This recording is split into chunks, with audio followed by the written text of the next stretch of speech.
నమస్కారం. ఈటీవీ తీర్థయాత్ర కార్యక్రమానికి స్వాగతం.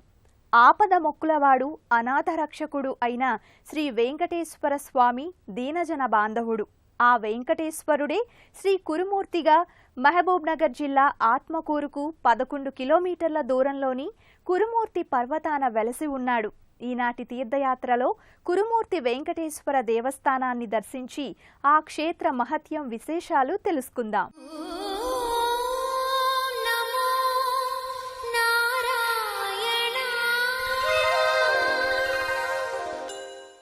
శ్రీ వెంకటేశ్వర స్వామి మూలమూర్తి ఏదైనా ఎన్ని రూపాలు మారినా కలౌ వెంకట నాయకః అని ఈ యుగానికి కావలసింది మాత్రం వెంకటేశ్వరుడే అని అశేష భక్తజనావళి విశ్వాసం.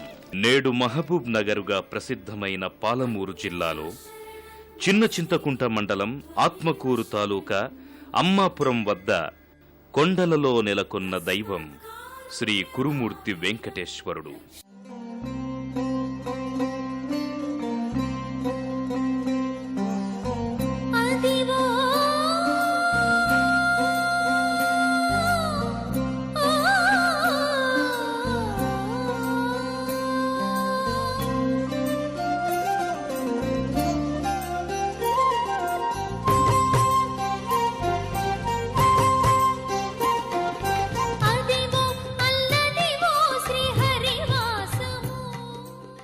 నివాసేస్మిన్ కురుమతిం శ్రీనివాసమయా సహ అని లక్ష్మీదేవి అమ్మవారు శ్రీనివాసుని భక్తులు అర్చించుకోవడానికి తనతో సహా అర్చామూర్తిగా నివసించమని కోరినందువల్లనే ఈ క్షేత్రానికి కురుమూర్తి అని పేరు వచ్చిందట.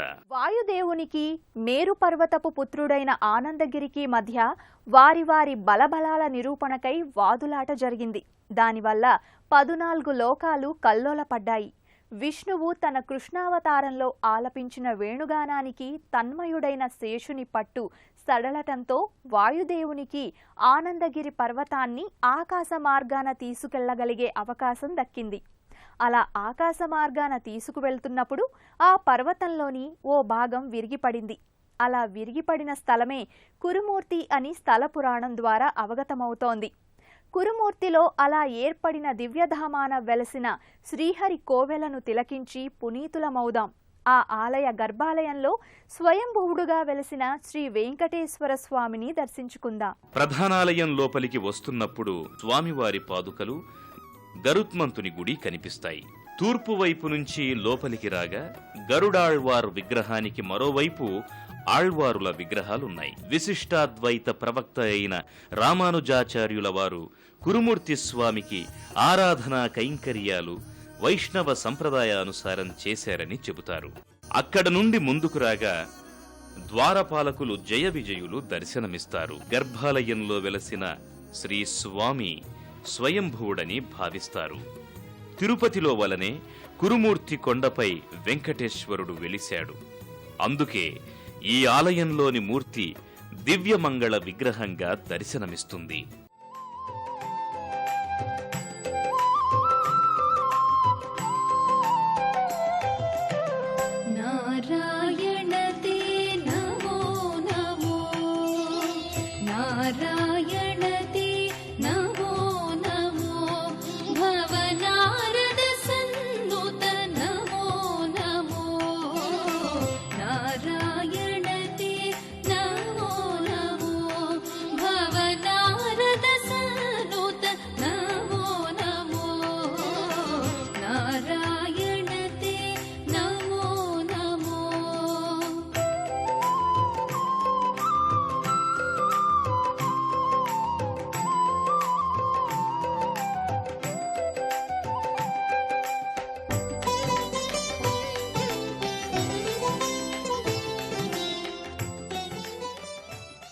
విశాల వక్షస్థలం, 4 భుజాలు, ఒక చేతిలో చక్రం, ఎడమ చేతిలో శంఖం, మరి ఒక కరయుగళంలో కటికి అధోముఖంగా ఎడమ చెయ్యి, మరొకటి భక్తులకు అభయమిచ్చే అభయహస్తం.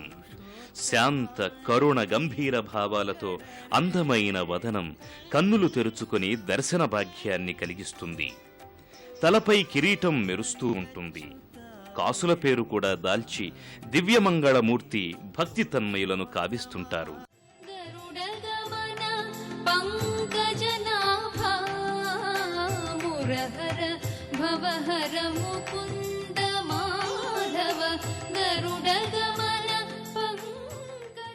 గర్భాలయం ఎడమవైపు కొండపైన లక్ష్మీదేవి కొండ గుహలో దర్శనమిస్తుంది.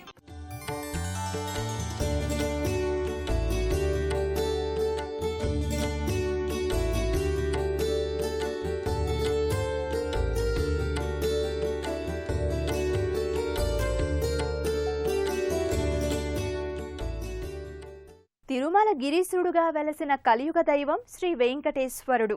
ఆ స్వామి ఏ క్షేత్రాన వెలసినా అక్కడ కూడా తిరుమల తిరుపతి క్షేత్రమంతటి దివ్య తేజాన్ని ప్రసరిస్తూనే ఉంటాడు. దాంతో ఆ క్షేత్రాలు కూడా చిన్న తిరుపతులుగా వెలుగొందుతూనే ఉంటాయి.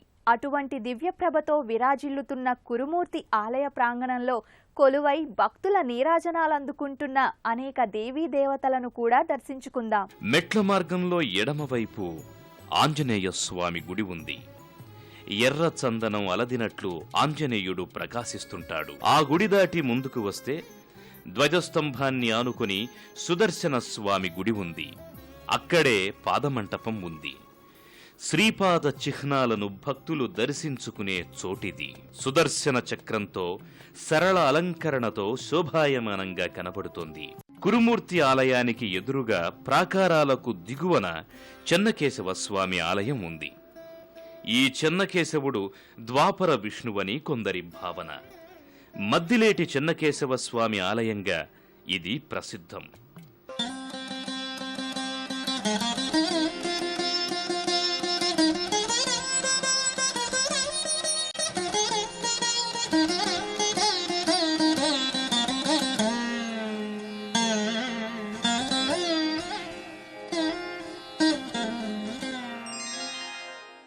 ఇది పూర్వం నుండి కూడా పురాణాంతర్గతమైన క్షేత్రమని కూడా పెద్దలు చెప్తుంటారు.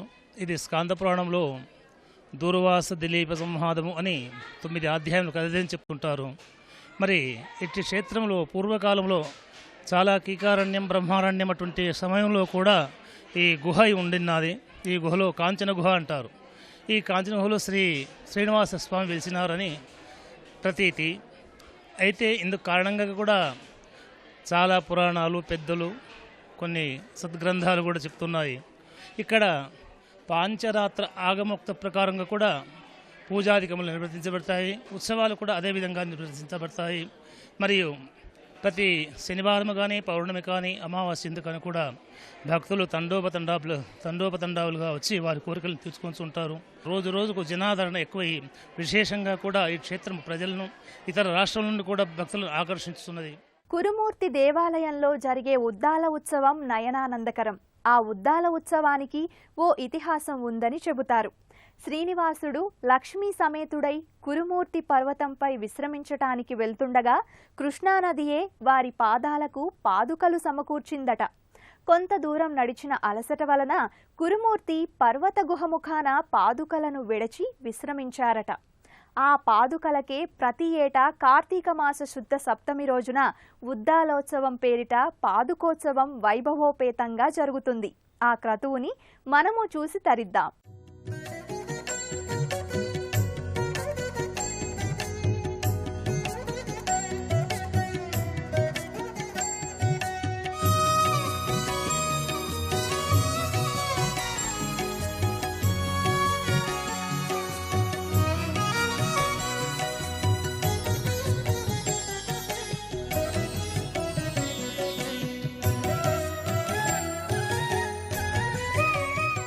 బ్రహ్మోత్సవాల్లో ముఖ్య భాగంగా కూడా కార్తీక శుద్ధ 10వ రోజున కళ్యాణోత్సవము, మరియు పంచమి రోజున స్వామివారికి స్వర్ణాభరణ అలంకరణోత్సవము, మరియు సప్తమి రోజున స్వామివారి ఉద్దాల ఉత్సవం అంటే పాదుకోత్సవము. మరి ఉద్దాలు అంటే చర్మంతో చేయబడినాయి కనుక అక్కడి ఉద్దాల ఉత్సవాన్ని కూడా వడ్డమాన్ నుండి అక్కడ ఉద్దాలు చేయించుకొని తీసుకొచ్చి స్వామివారి ప్రాంగణం యందు నిలిపి స్వామివారి చింతకు తీసుకురారు. ఆ ఉద్దాలను స్వామివారి ప్రాంగణంలో పెట్టి దానికి జలప్రోక్షణం చేసి తీసుకుపోయి ఉద్దాల మండపము అని ఒకటి ఉన్నది, అక్కడ పెడతారు.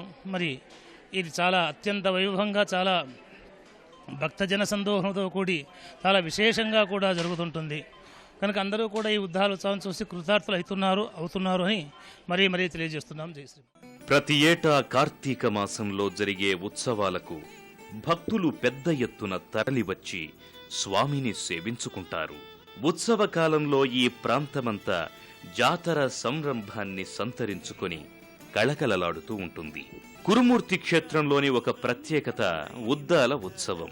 ఉద్దాల మండపంలోని పాదరక్షలతో భక్తుల విశ్వాసం మేరకు వారి శిరస్సును, వీపును స్వామివారి చెప్పులతో తాటించి వారిచ్చే దక్షిణలు స్వీకరిస్తూ ఉంటారు. కోరిన కోర్కెలు తీర్చే కురుమూర్తి స్వామిని సందర్శించుకొని స్వామివారి పాదుకలు తాకగా శని తొలగి సర్వపాపాలు పోతాయని భక్తులు తమ దర్శనానందాన్ని వెల్లడి చేస్తారు. స్వామివారి పాదరక్షలే తమకు శ్రీరామరక్షగా భావిస్తారు.